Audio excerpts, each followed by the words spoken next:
Si le Parti socialiste ne s'est toujours pas mis d'accord sur une stratégie claire pour la désignation de son candidat à la prochaine élection présidentielle, en revanche, le parti à la rose a d'ores et déjà arrêté ses grandes orientations pour le 21e siècle, validées la semaine dernière par les militants.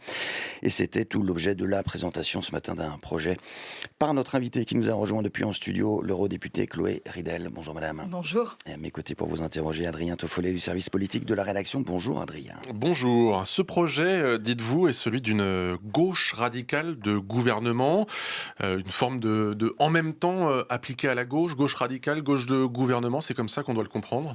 C'est pour moi une gauche qui marche sur ses deux jambes, c'est-à-dire qu'il y a une radicalité dans l'ambition de transformation de la société. Quand on voit la canicule ces derniers jours, les demi-mesures ne vont pas suffire.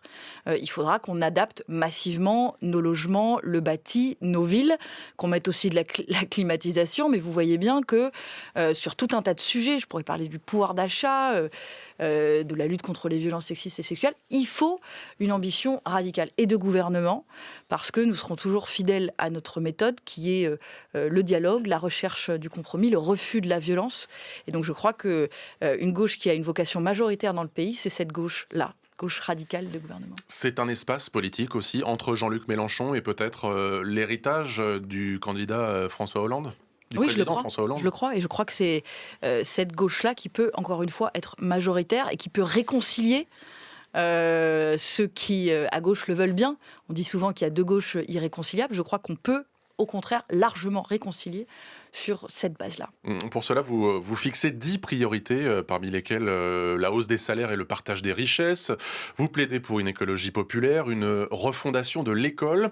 Et vous parlez aussi de lutter contre les insécurités, là où l'extrême droite parle d'insécurité au singulier. Cela signifie que vous comptez investir toutes les thématiques, y compris celles portées par le Rassemblement national ? Mais bien sûr, et y aller frontal, projet contre projet. Nous parlons dans ce nouveau projet du Parti socialiste beaucoup de liberté. On en fait un axe central de notre ambition politique. On veut que la liberté ne soit plus un privilège réservé à quelques-uns, mais que chacun puisse choisir sa vie et que chaque peuple, notre peuple, puisse aussi vivre libre, donc souverain. Et nous parlons de sécurité, mais de sécurité au pluriel pour dénoncer l'hypocrisie de l'extrême droite qui réduit le débat sur l'insécurité en France, se l'approprie en ne parlant que de l'immigré ou de l'étranger, comme si c'était là la racine de toutes nos insécurités. Et donc nous parlons non seulement de lutte contre la délinquance, contre le narcotrafic, etc., mais aussi de l'insécurité de nature sociale et de l'insécurité de nature écologique. On l'a vu ces derniers jours, c'est une question de vie ou de mort que de construire une vraie sécurité environnementale dans ce pays. Vous pensez qu'au second tour de la présidentielle, le candidat qui sera au second tour devra affronter l'extrême droite ? C'est aussi ce pari que vous faites ? C'est ce que les sondages nous disent. Et en tout cas, c'est aussi ce que l'époque nous montre. Partout en Europe, partout dans le monde, l'extrême droite est forte et puissante, même si on voit des signaux faibles. La défaite de Viktor Orban en Hongrie, on voit la difficulté aussi de Donald Trump.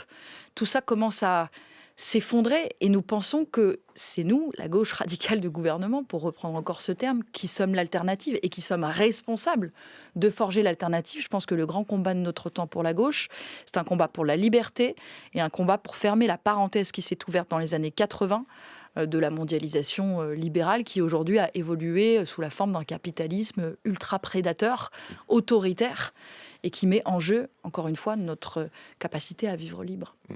Un quart de siècle est déjà passé dans ce 21e siècle. Vos détracteurs qui apprennent que le Parti socialiste a un projet vous disent « il était temps ». Alors pourquoi le Parti socialiste a mis autant de temps et a vu passer autant de crises économiques, géopolitiques, environnementales pour proposer sa vision pour le futur du pays ? Écoutez, vous le disiez dans l'introduction, le Parti socialiste n'a pas de candidat encore, mais il a un projet. Et donc moi, pour l'instant, mon candidat, c'est le projet. Et ce projet qui a été validé à 83% de nos militants sera celui qui sera défendu par notre futur candidat à l'élection présidentielle. Ce projet, il a une légitimité. Moi, je la défendrai.